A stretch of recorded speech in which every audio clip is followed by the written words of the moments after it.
Buenos días, bienvenidos a una nueva edición más de La filosofía y sus laberintos. El tema que elegí para este video es el del emotivismo. El emotivismo es una teoría metaética, es decir, una teoría sobre cómo funciona el lenguaje moral.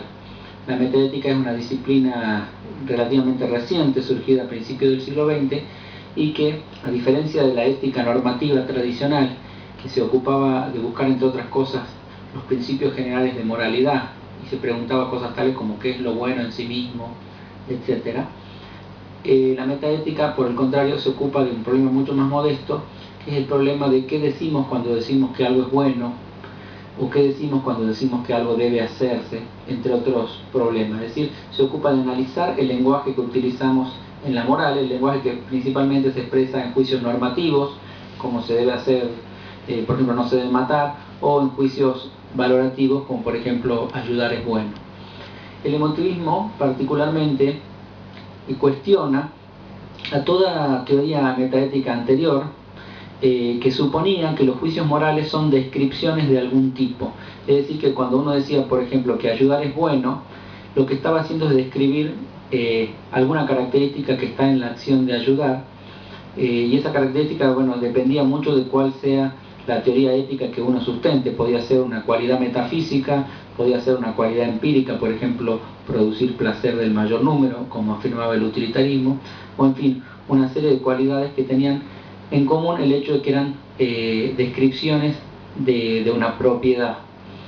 El emotivismo, como les decía, que surge con el filósofo Alfred Ehrlich, que es un positivista lógico, es decir, un integrante del Círculo de Viena de la década del 20 y del 30 del siglo XX. El emotivismo, como decía, viene a decir un poco lo contrario, que en realidad cuando emitimos un juicio de valor no hacemos ninguna descripción, sino que lo que hacemos es expresar nuestras emociones morales. Hay que aclarar primero que expresar no es lo mismo que informar o que describir. Por ejemplo, cuando yo digo, supongamos que alguien me pinchara y yo digo ¡ay!, esa reacción mía no es una descripción del dolor que siento, sino que es una manifestación de la emoción que siento, una manifestación particularmente de mi dolor. Bueno, los juicios de valor funcionan para el emotivismo de esta forma, no forman parte del lenguaje descriptivo, sino que cumplen otra función del lenguaje, que es la de expresar emociones, entre otras funciones que también cumplen, ¿no?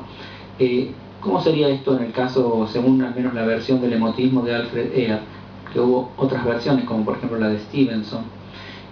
Bueno, en el caso de Ehrlich dice que un juicio de valor del tipo usted obró mal al robar, lo que hace es simplemente manifestar una emoción de desaprobación o un sentimiento de desaprobación por la acción de robar de esa persona, pero que el decir que eso es malo, usted obró mal al robar, no se está agregando ningún tipo de información sobre la acción aludida, sino que simplemente se está manifestando la desaprobación de quien habla sobre ella, ¿sí? Así, decir usted obró mal al robar sería lo mismo que decir usted robó, simplemente poniéndole a esa frase una emoción, una cierta indignación que podemos calificar de moral, y que si tuviéramos que darle una versión gráfica implicaría, por ejemplo, ponerle muchos signos de admiración a esa frase, y que una versión, digamos, más normal, digamos, implica una cierta reacción emotiva, implica un cierto tono de voz que manifiesta efectivamente esa indignación o esa desaprobación por el acto de robar. De modo que si el emotivismo tiene razón, los juicios de valor no describen ningún objeto del mundo, digámosle así, ni siquiera ningún objeto de nuestra conciencia. Por ejemplo, describe cómo nos sentimos frente a algo, ¿sí? Como de alguna manera afirmaba otra corriente metaética que se suele llamar el subjetivismo individual. Acá no se afirma nada ni sobre el mundo ni sobre un estado de ánimo, sino que literalmente se expresan emociones a través del juicio moral.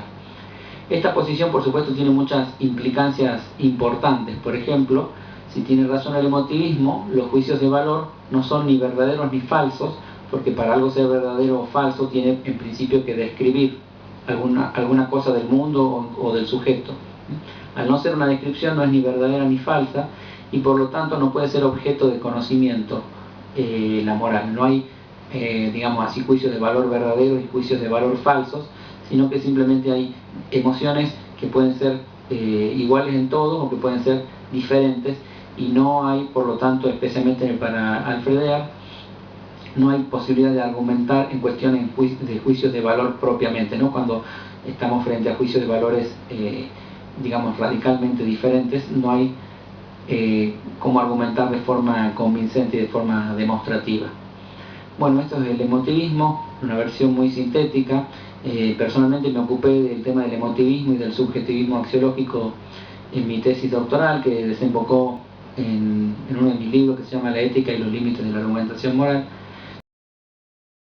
De todas formas, igual hay mucha información sobre este tema en distintas páginas web. Nos encontramos entonces en un próximo video. Gracias por ver y será hasta la próxima.